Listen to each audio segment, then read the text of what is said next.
Video देखने वाले सभी विद्यार्थियों को मेरा नमस्कार।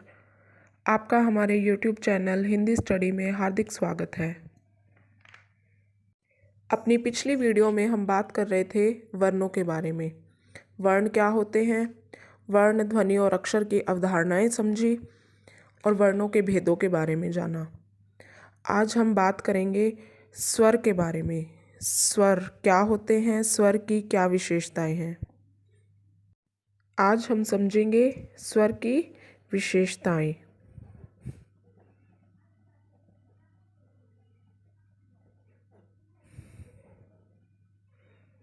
विद्यार्थियों, अगर आप इस चैनल पर नए हैं तो आप हमारी पिछली वीडियो देख सकते हैं।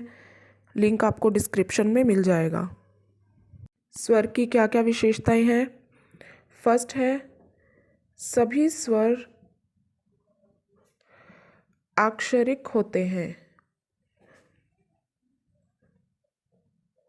अर्थात सभी स्वरों की अपनी बनावट होती है। सेकंड है, स्वर का उच्चारण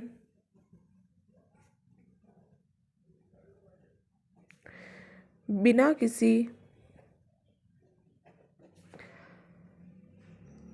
अन्य वर्ण की सहायता से सरलता से किया जा सकता है।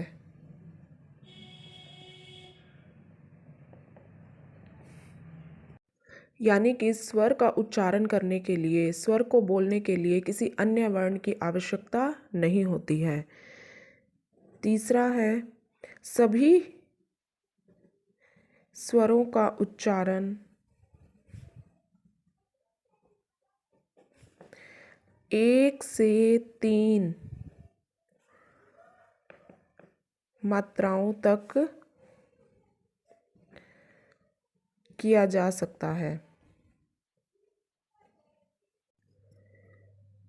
स्वरों का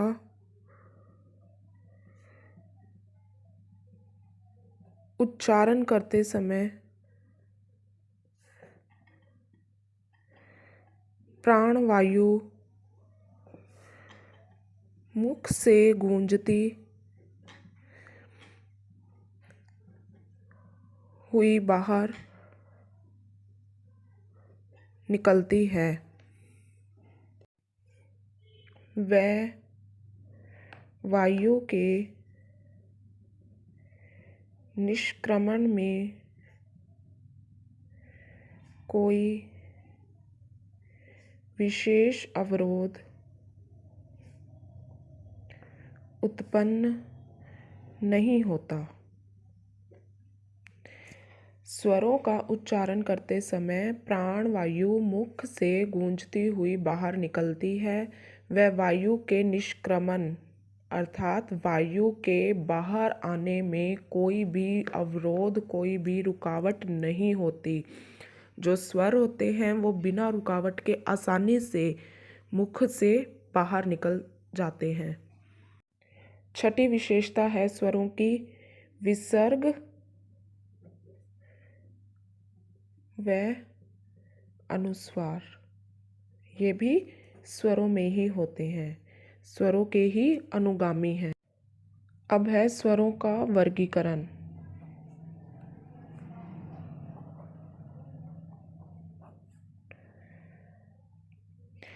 स्वरों का वर्गीकरण हम 6 आधारों पर कर सकते हैं। इनके अलग अलग आधार हैं। पहला है कर्ण के आधार पर।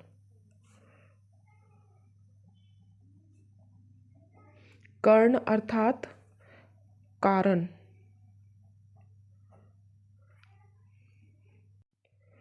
अर्थात किन कारणों से स्वर का उच्चारण होता है, जैसे जिह्वा, ओष्ठ, ये आदि कारण हैं जिनके आधार पर स्वरों का वर्गीकरण किया गया है। सेकंड है मात्रा या उच्चारण काल के आधार पर।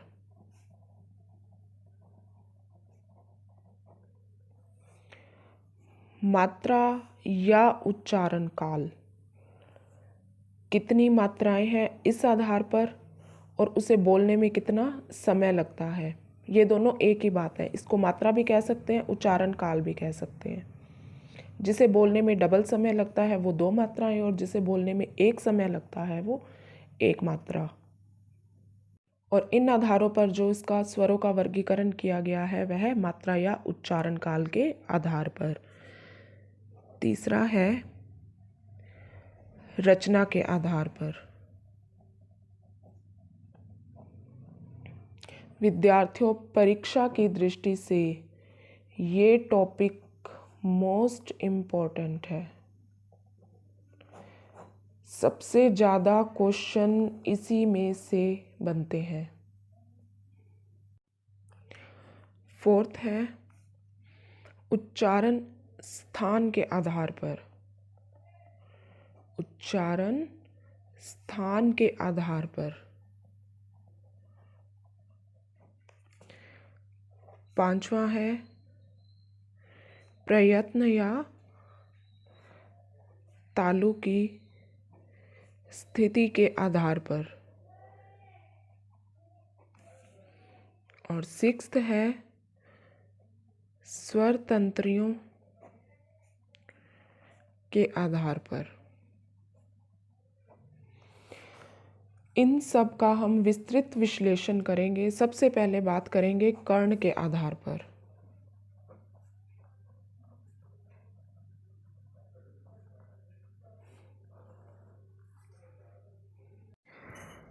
कर्ण का आशय उस उपादान या सहायक कारण से है जो किसी विशेष ध्वनि के उच्चारण में अपना प्रमुख योगदान देता है। स्वरों का उच्चारण करते समय जिह्वा, अलिजिह्वा और ओष्ठ, ये क्या है? ये कर्ण का कार्य करते हैं, यानी कारण है। स्वरों का उच्चारण करने के कारण है। स्वरों का उच्चारण करते समय जिह्वा की 3 स्थितियां होती हैं। जिह्वा यानी कि जीभ। जिह्वा की कितनी स्थितियां होती हैं? 3। इसमें कभी तो जीभ का अग्रभाग सहायक होता है, कभी मध्य भाग, तो कभी पश्च भाग यानी कि जीभ के पीछे का भाग, और कभी पश्च भाग एक आवश्यक ऊंचाई तक ऊपर उठता है, वह स्फोट में सहयोग करता है। इसके साथ ही ओष्ठों में भी क्रियाएं होती हैं। ओष्ठों में क्या क्रियाएं होती हैं? ओष्ठ यानी कि होंठ कभी तो गोल हो जाते हैं या वर्तुलाकार भी कह सकते हैं। ओष्ठों की स्थिति कैसी हो जाती है? गोल। और कभी वो कानों के किनारों तक फैल जाते हैं।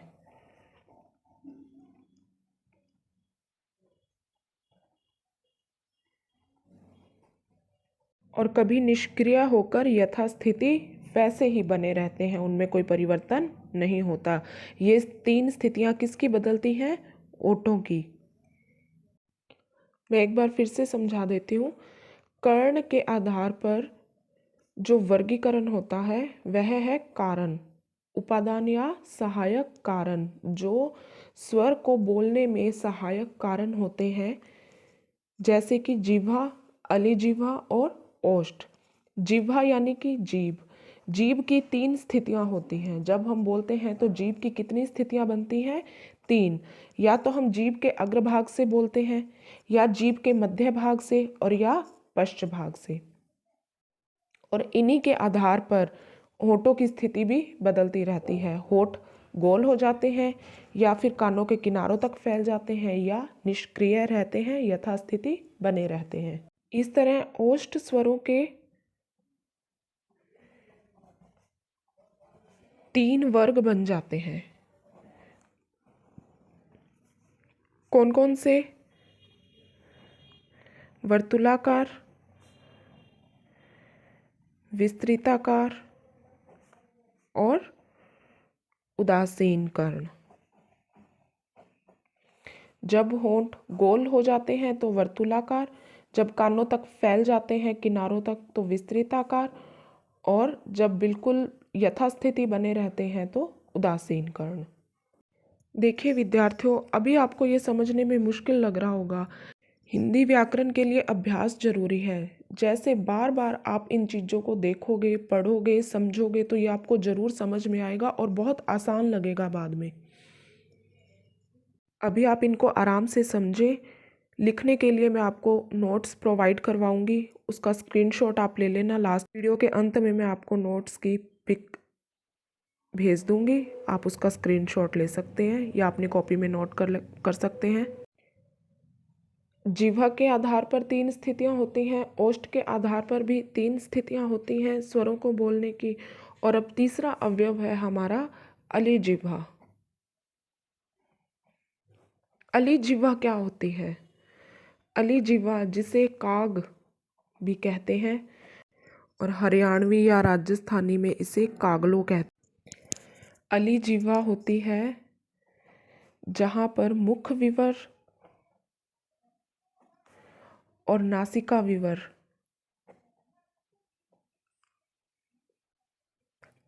इनके रास्ते फटते हैं, अर्थात मुख विवर, विवर यानी कि रास्ता, मुख का रास्ता और नासिका का रास्ता, समझ रहे हो? मुख और नासिका का रास्ता जहाँ फटता है, जो हमारे गले में जीभ के पीछे एक जीभ की तरह मांस का पिंड बना होता है ना, वो अलिजिह्वा होती है। जो नासिका विवर और कोमल तालु के ठीक मध्य में स्थित होता है, ऊपर लटका रहता है, उसी को अलिजिह्वा बोलते हैं। वैसे तो स्वाभाविक रूप से ये शिथिल स्थिति में नीचे की ओर लटका रहता है और नासिका रंध्र से श्वास प्रश्वास लेने में सहयोग देता है। इस स्थिति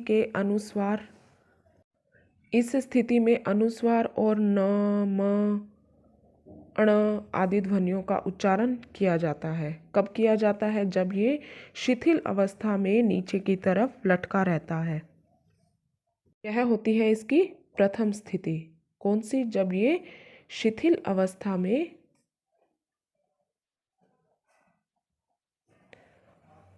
रहता है। दूसरी स्थिति इसकी कौन सी होती है? दूसरी स्थिति में यह तन कर नासिका विवर को पूर्णतः ढक लेता है। यह इसकी दूसरी स्थिति है। प्रथम स्थिति में ये शिथिल रहता है, जिसमें अनुस्वार और न, म, अण आदि वर्णों का उच्चारण, आदि ध्वनियों का उच्चारण किया जाता है। दूसरी स्थिति में ये तन कर नासिका विवर को पूर्ण रूप से ढक देता है, हवा को नासिका विवर से तनिक भी निकलने नहीं देता। इस स्थिति में प्राणवायु मुख से ही निकलती है। जब नासिका का द्वार बंद हो गया तो वायु कहाँ से निकलेगी? मुख से। जब मुख से वायु निकलती है तो ऐसी स्थिति में जिन स्वरों और व्यंजनों की ध्वनि उत्पन्न होती है, उन्हें निर्नुनासिक स्वर कहते हैं। कौन से स्वर कहते हैं? निर्नुनासिक स्वर। और तीसरी स्थिति इसकी होती है जब अलिजिह्वा न तो नासिका विवर को रोकता है और न ही मुख विवर को रोकता है, ठीक मध्य में स्थित रहता है।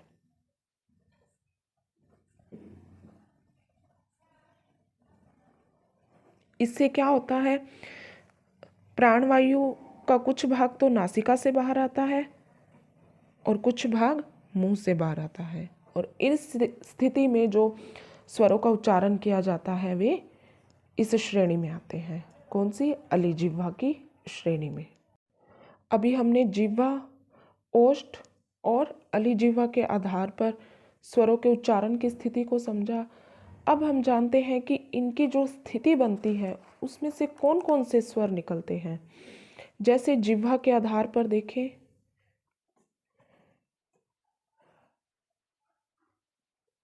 तो जिह्वा की कितनी स्थितियां हमारे सामने आई थी? जिह्वा का अग्रभाग, जिसे अग्र स्वर भी कह सकते हैं, जिह्वा का मध्य भाग या मध्य स्वर, और जिह्वा का पश्च भाग या पश्च स्वर। अब इनमें कौन कौन से स्वर आते हैं? अग्र स्वर में आते हैं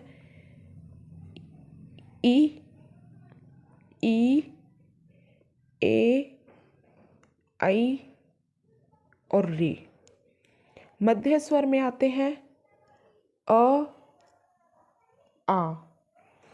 पश्च स्वर में आते हैं उ, ऊ, ओ, औ। अब है ओष्ठ के आधार पर कौन कौन से स्वर आते हैं। वर्तुलाकार, विस्तृताकार और उदासीन। इसमें भी वही जो जीवा के आधार पर थे, जीवा के जो अग्र स्वर थे ई, ई, ए, आई, वे हमारे विस्तृत आकार ओष्ठ के आधार पर विस्तृत आकार स्वर इसमें आते हैं। और जो पश्च भाग के थे, जो कि होठों की स्थिति जिसमें गोल हो जाती है, वे हैं ऊ, ऊ, ओ, औ। ये वर्तुलाकार के अंतर्गत आते हैं। और उदासीन, जिसमें ओठों की स्थिति यथास्थिति बनी रहती है, वह जो मध्य भाग में आते हैं, किसके, जिह्वा के, उसमें आते हैं अ, आ। इसमें एक और शामिल है ओ। के आधार पर स्वरों का उच्चारण कैसे होता है। निर्नुनासिक। निर्नुनासिक में कौन कौन से आते हैं अ, आ, ई, उ, ऊ, री, ए, आई, ओ, औ। और दूसरे हैं अनुनासिक। अनुनासिक में कौन से आते हैं अंग और अ। यहाँ हमारा कर्ण के आधार पर स्वरों का वर्गीकरण कंप्लीट होता है। अगली वीडियो में हम करेंगे मात्रा या उच्चारण काल के आधार पर स्वरों का वर्गीकरण। आप अच्छे से इस वीडियो को बार बार देखें, समझें। अगर कुछ समझ में ना आए तो कमेंट बॉक्स में मेरे से क्वेश्चन पूछ सकते हैं। वीडियो को लाइक करें, शेयर करें, चैनल को सब्सक्राइब करें, बेल आइकन को प्रेस करें ताकि आने वाली वीडियो का नोटिफिकेशन आपको मिल सके। अभी मैं नोट्स की पिक आपको भेज देती हूँ ताकि आप इसका स्क्रीनशॉट ले सको।